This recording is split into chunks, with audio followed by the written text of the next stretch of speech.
क्योंकि महामारी इतनी बड़ी है कि इसको सपोर्ट करना बहुत ज़रूरी है। वहीं मंडलों ने भी इस बार झांकी या किसी भी तरह के सांस्कृतिक कार्यक्रमों से दूरी बना ली है और वो सरकार के साथ हैं। समूचे देश में, समूचे जग में जो प्रतिकूल परिस्थिति निर्माण हुई है, उसे देखते हुए हम अत्यंत कम इसमें यानी काफ़ी कम मात्रा में गणेशोत्सव साजरा करेंगे। इसमें किसी भी प्रकार का जल्लोष, किसी भी प्रकार की लाइटिंग, डेकोरेशन, बैंड नहीं रहेगा और लोगों को ज़्यादा से ज़्यादा सेहत के विषय से जागरूक करने के लिए हम लोग प्रयत्न करेंगे। गवर्नमेंट के द्वारा जो निर्देश दिए हैं, उन सारे निर्देशों का हम अत्यंत पालन करेंगे। 22 अगस्त से शुरू होने वाले गणेशोत्सव के दौरान सोशल डिस्टेंसिंग को हर हाल में सुनिश्चित कराना सरकार की प्राथमिकता है। सरकार ने सार्वजनिक मंडल के लिए 4 फुट और सोसाइटी या निजी पूजा के लिए बनाई गई प्रतिमा की ऊंचाई 2 फुट तक निर्धारित कर दी है। साथ ही दर्शन के लिए सभी मंडलों को ऑनलाइन व्यवस्था करने के लिए भी कहा गया है। नागपुर से कृष्णा मस्के के साथ मुंबई से योगेश कुमार शीतल की रिपोर्ट, डीडी न्यूज। और इसी के साथ आज न्यूज नाइट में बस इतना ही। मुझे दीजिए इजाजत। डीडी न्यूज पे खबरें जारी रहेंगी। नमस्कार।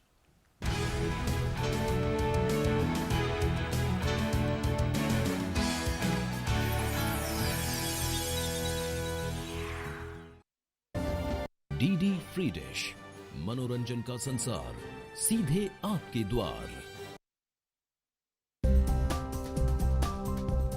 भीम ऐप का प्रयोग करके हम अपने नगद लेन देन को बहुत ही आसान बना सकते हैं। भीम ऐप के जरिए broadband, cable TV, DTH, electricity bill payment आसानी से किए जा सकते हैं। साथ ही गैस बिल का भुगतान या हेल्थ इंश्योरेंस भी किया जा सकता है।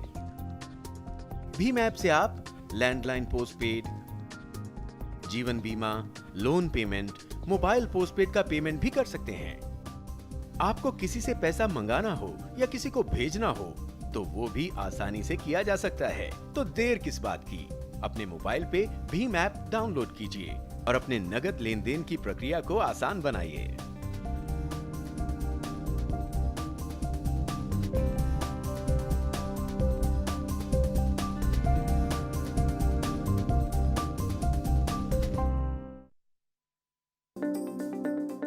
कोविड-19 के चलते ज्यादा से ज्यादा लोग डिजिटल ट्रांजैक्शन का प्रयोग कर रहे हैं। डिजिटल ट्रांजैक्शन में सबसे सेफ एंड सिक्योर्ड मोड है इंटरनेट बैंकिंग। इंटरनेट बैंकिंग के 3 इंपॉर्टेंट टूल हैं। पहला टूल है NEFT यानी नेशनल इलेक्ट्रॉनिक फंड ट्रांसफर। इसमें आपको किसी भी तरह का अतिरिक्त चार्ज नहीं देना पड़ता है। ये 24/7 अवेलेबल होता है। ये एकदम सिक्योर मोड में से एक माना जाता है। हालांकि इसमें जो पैसा ट्रांसफर करते हैं वो रियल टाइम में नहीं होता। इंटरनेट बैंकिंग का दूसरा टूल है IMPS यानी इमीडिएट पेमेंट सर्विसेज। इसकी खासियत है कि आप इसमें रियल टाइम में पैसा ट्रांसफर कर सकते हैं। हालांकि इसमें ट्रांसफर लिमिट 2 लाख रुपए तक की होती है। तीसरा टूल है RTGS यानी रियल टाइम ग्रॉस सेटलमेंट। ये काफी फास्ट और सिक्योर्ड मोड माना जाता है। इसमें आपको मिनिमम 2 लाख रुपए तक का ट्रांजैक्शन करना होता है। जब भी आप ऑनलाइन ट्रांजैक्शन करें, सिक्योर्ड मोड ऑफ पेमेंट यानी कि NEFT, RTGS या IMPS के माध्यम से ही करें ताकि आपका ट्रांजैक्शन एकदम सेफ एंड सिक्योर्ड रह सके।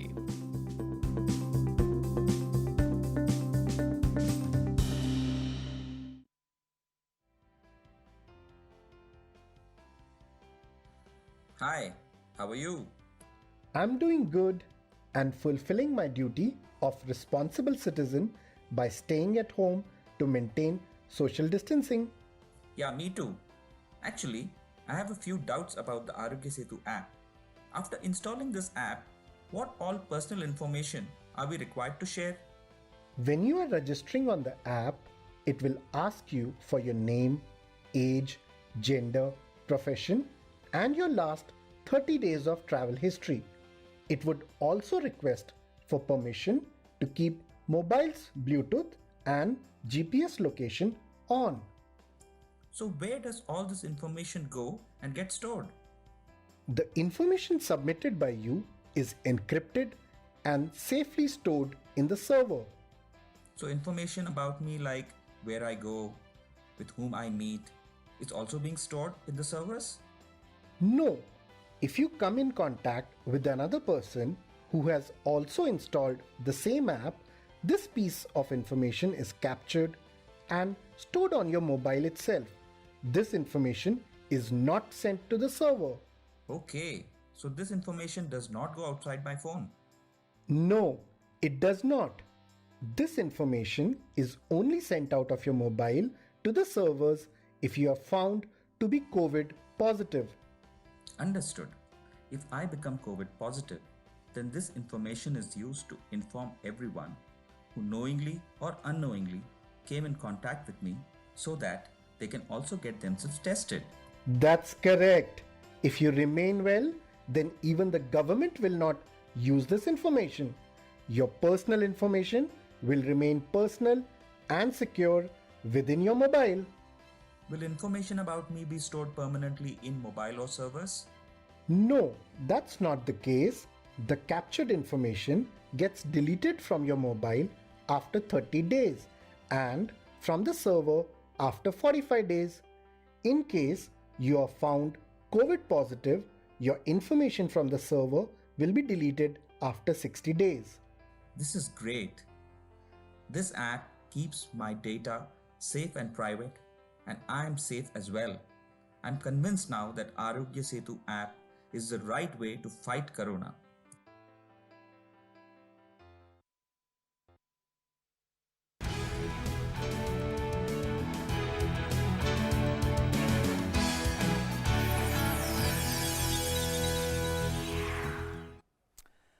Hello and welcome. I'm Ramesh Ramachandran and you're watching the weekend edition of Newsnight here on DD India and DD News, your prime-time destination for news and bespoke analysis.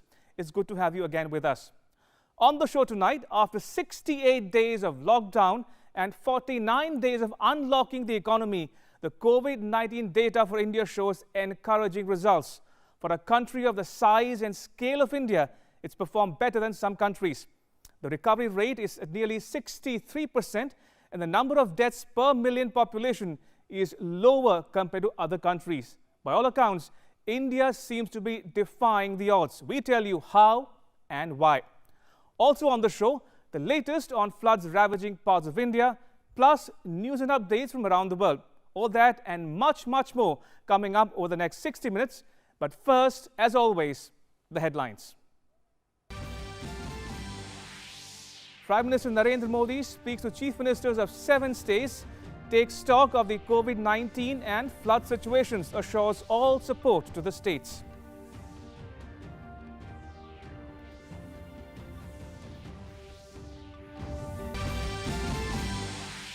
India's COVID-19 case fatality rate drops further to 2.49%. Federal Health Ministry says it is one of the lowest in the world. Nearly 700,000 people recover. The number of cases touches 373,000.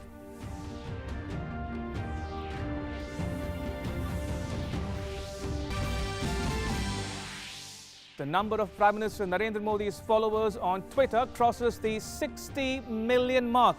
He continues to be one of the most followed leaders on Twitter worldwide.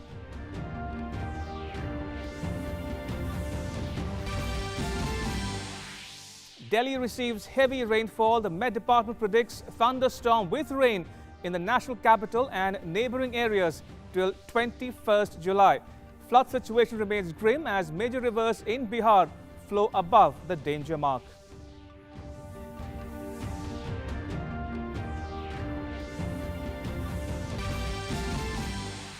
And coronavirus cases continue to rise globally. More than 14.3 million cases reported. The death toll crosses 600,000. The US remains the worst affected, followed by Brazil.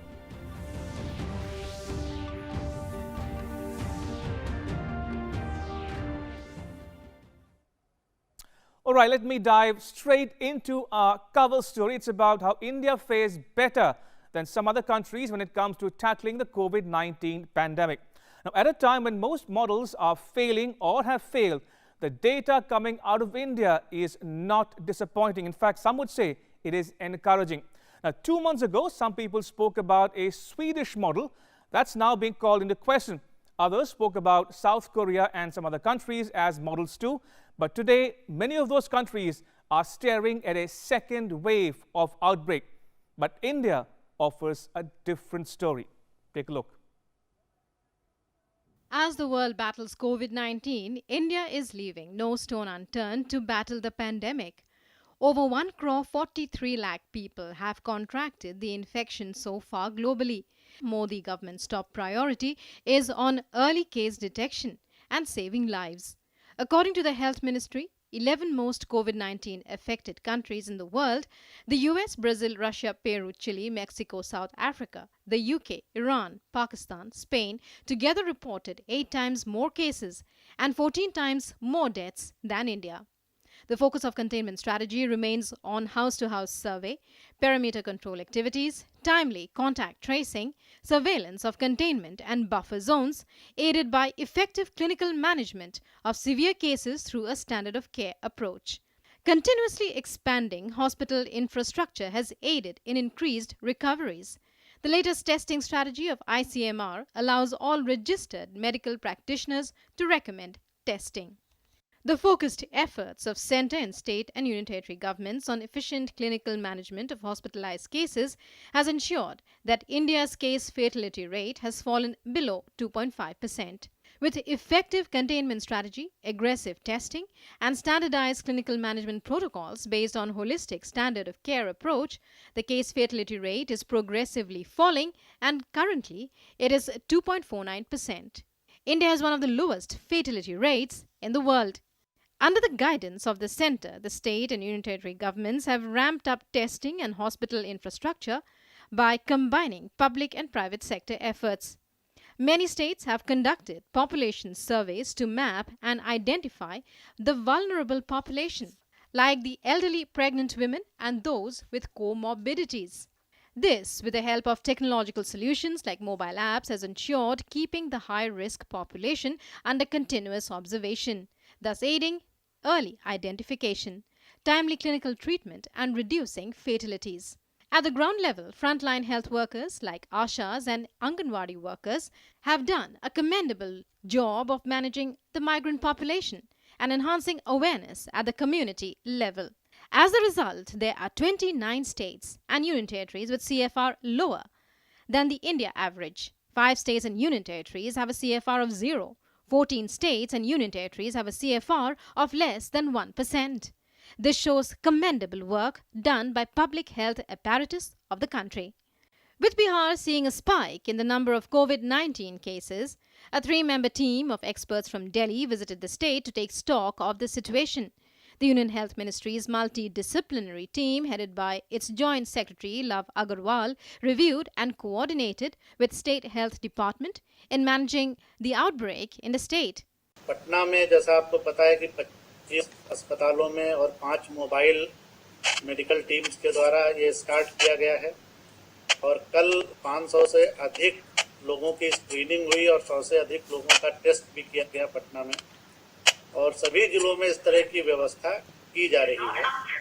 तो ये जो testing kits और specially antigen test के लिए kits पर्याप्त मात्रा में उपलब्ध करा दी गई हैं कि जो भी सिम्टोमेटिक लोग हैं वो जहां चाहेंगे, जिस जिले में चाहेंगे, अपने अगल-बगल के स्वास्थ्य संस्थान में टेस्ट करा पाएंगे। On Sunday, Minister for Health and Family Welfare Dr. Harshvardhan inaugurated a plasma donation campaign jointly organized by Delhi Police at AIIMS in New Delhi. Meanwhile, All India Institute of Medical Sciences will conduct human clinical trials of the indigenously developed COVID-19 vaccine candidate Covaxin from Monday. 100 volunteers between 18 to 55 years of age will be part of the crucial trials. Healthy participants with no comorbidities and without a history of COVID-19 will be selected. People only from Delhi NCR will be able to take up the trial. Corona as well as liver test will be undertaken before the trial. 2 doses of the vaccine will be given and there will be a gap of 2 weeks between both the doses. The vaccine will be administered through injection. The emphasis will, however, remain on safety and screening, with ICMR scientists keeping a constant vigil on the scenario. With inputs from Nitendra Singh, News Night Desk, DD India. Now, many states in India are battling monsoon mayhem. In Bihar, flood situation remains grim, but Assam is witnessing some respite. More in the next report. Delhi, along with several other northern states, woke up to a heavy downpour on Sunday morning. Heavy rains resulted in waterlogging in several areas of Delhi. A DTC bus almost drowned due to the waterlogging. There were heavy traffic jams across the city due to the same. Slums and kacha houses were also washed away in many areas. Meanwhile, many areas of Uttar Pradesh experienced light showers. The IMD has issued a red alert for West Bengal, Assam, Meghalaya and Arunachal Pradesh after predictions of heavy rains. It has also issued orange alert for some states. Torrential rains have caused landslides in hilly regions. Rains have wreaked havoc Uttarakhand's Munsiari. On one end, there is a debris falling off the mountains. On the other, water is entering the houses of the residents. Assam saw a slight improvement in the flood situation. However, 25 lakh people from across 2,400 villages of 24 districts continues to remain affected. Floods have claimed 84 lives till now, and 26 people were killed in a landslide, taking the total death toll to 110. The flood situation in Bihar remains grim as water levels in all major rivers are on a rise. A village in Muzaffarpur was submerged due to the rise in water levels in the Bodhi Gandak river. Flood affected 2,92,000 people across 8 districts of the state. Around 11,000 people have been rescued from flood-affected areas. 7 sheltered homes have been established. There are currently housing 2,000 people. 27 community kitchens are being run to provide food to another 20,000 people affected due to floods. Many families have taken refuge in the embankments. The IMD has issued a yellow and an orange alert for Himachal Pradesh in view of the possibility of more rain in the coming days. IMD has predicted heavy downpour for 10 districts of Himachal Pradesh on July 20th and 21st. It has issued an orange alert for it as well. News Night Desk, DD India. And Prime Minister Modi spoke to the chief ministers of 7 states and took stock of the COVID-19 and flood situations. He assured them of all possible help. In a tweet, Assam Chief Minister Sarbananda Sonowal said, and I quote here, PM Narendra Modi took stock of the contemporary situation regarding Assam floods, COVID-19 and Bagjan oil well fire scenario over phone this morning. Expressing his concern and solidarity with the people, the PM assured all support to the state. Unquote.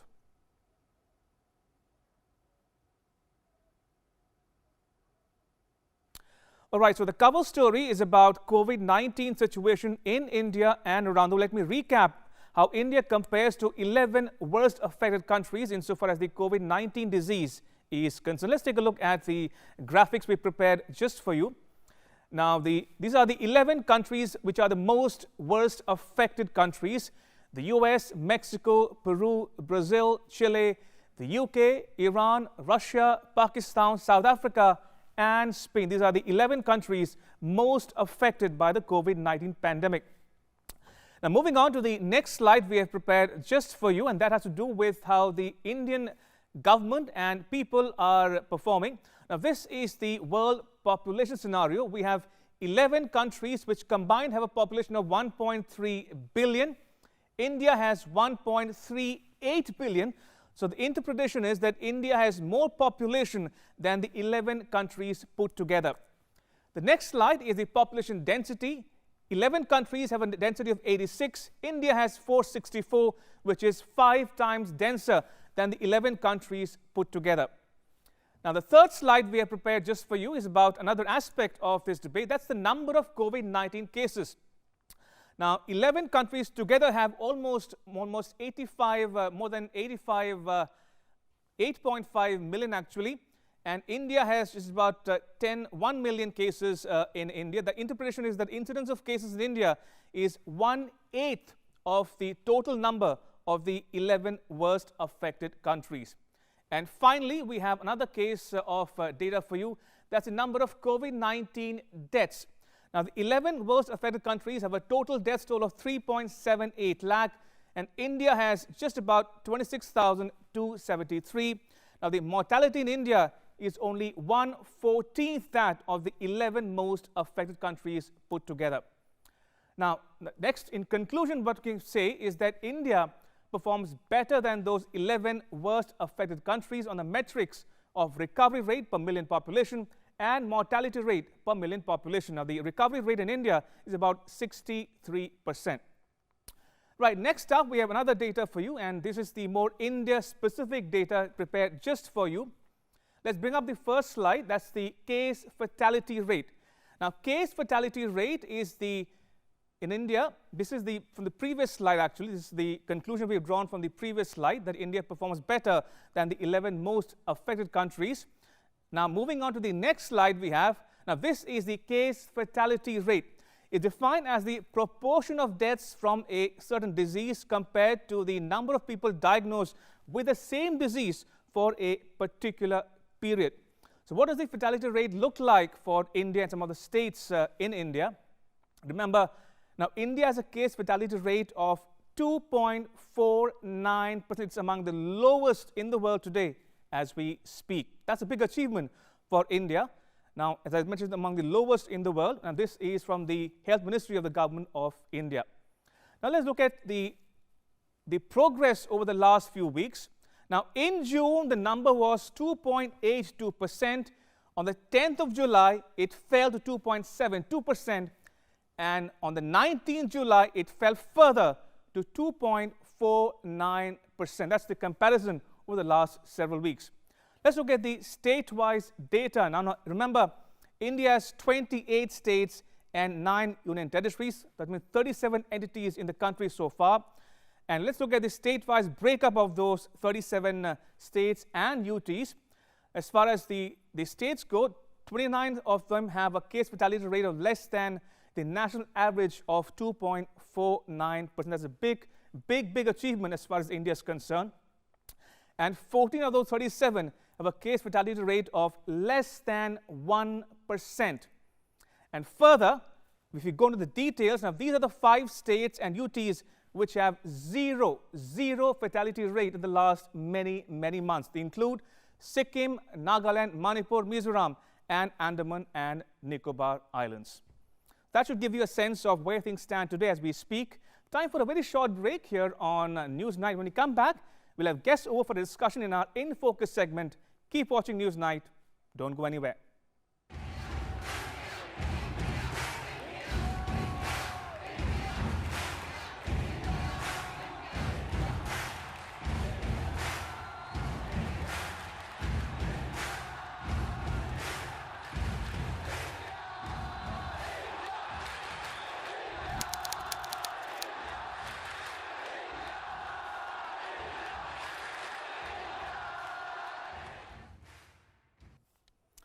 Welcome back. You're watching Newsnight here on DD India and DD News.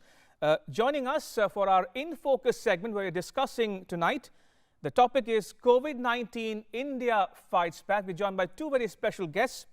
Joining me are Professor Sanjay K. Rai, Principal Investigator of COVID-19 Vaccine Trial at the All India Institute of Medical Sciences in New Delhi. Also joining me is Professor M.C. Mishra, a former director of AIIMS. Gentlemen, thank you and welcome to Newsnight. Let me start with you, Professor Rai. You are the principal investigator of the COVID-19 vaccine trial at the AIIMS in New Delhi.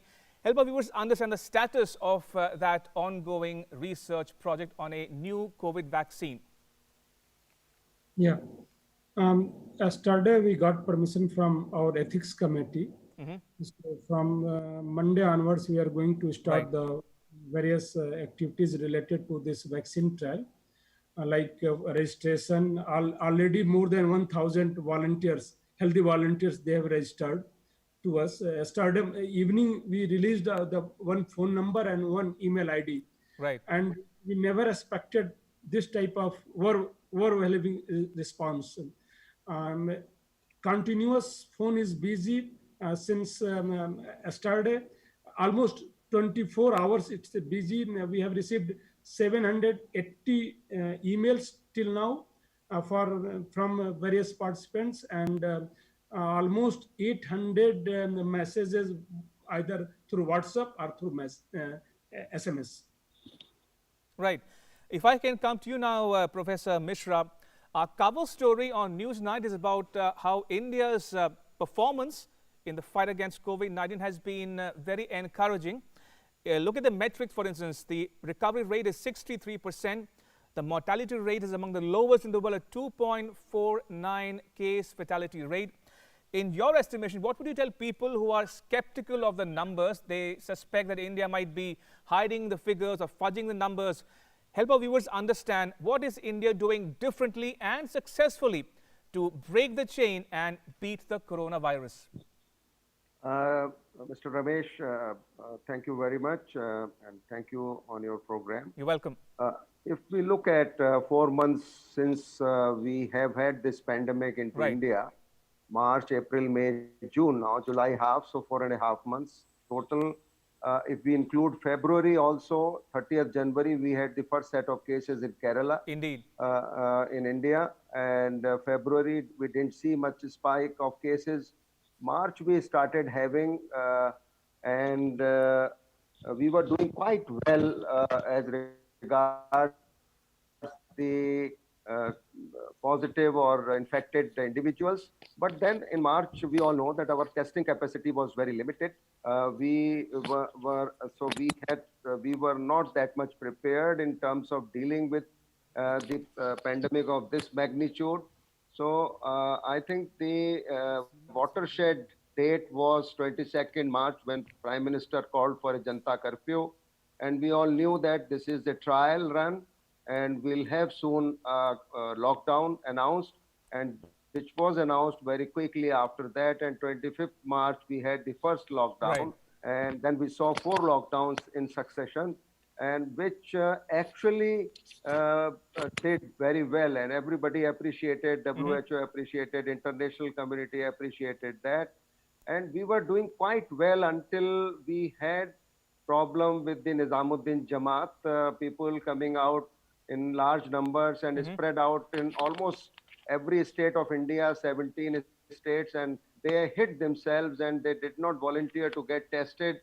So that was one spike we got, and that literally derailed our track record of the COVID. And then towards the end of April, we had this exodus of the migrant labor from various states into their own states, which again led to, and the resultant of that, we are still finding that in Bihar, like we are seeing now more cases coming up in UP, in Madhya Pradesh, in Chhattisgarh. This Chhattisgarh was doing well until the migrant laborers started coming in Rajasthan, for example. So I think that was another problem which we are facing even today. But if you look at the testing capacity now has been increased, almost 1,500 labs are performing RT-PCR tests, and now antigen tests has also been roped in for screening purposes.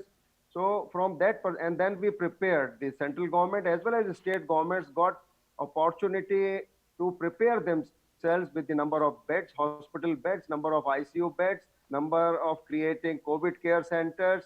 So I think all that time, the lockdown period was utilized for ramping up our infrastructure and actually, and also the medical professionals and others, then the food problem, food distribution, etc. Then we started realizing that economy is taking a big hit of these lockdowns. And there is no section of society which has not been affected adversely by those lockdowns from top to bottom. So nobody has been spared. You see, malls are closed, cinema halls are closed, the public transport is closed. So it definitely had its own impact. People lost employment, people had to return to their homes. So income levels of even private hospital doctors, I know that it has dipped significantly because the patients are not coming into the hospitals for elective work or for planned work for the fear of COVID, and doctors are also a little bit apprehensive, not treating patients. So then came telemedicine thing when Prime Minister also announced in one of the Mann Ki Baat program, and that actually boosted significantly the teleconsultation telemedicine component in India in a big way. And today it has become one of the integral part of the institutions as well as private doctors and others. Webinars started happening, all education, university education, school education on online platforms. So people started adjusting to the new situation. And then naturally through June, we saw the spike of cases every day.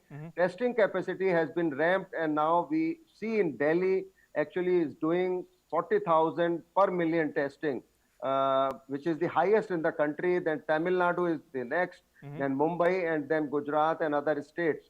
So what we are seeing today, the number of cases, actually sometimes people feel that it is worrying, but we feel that it is not worrying to see these number of cases, because this is on the one hand, we were saying that our testing capacity is low.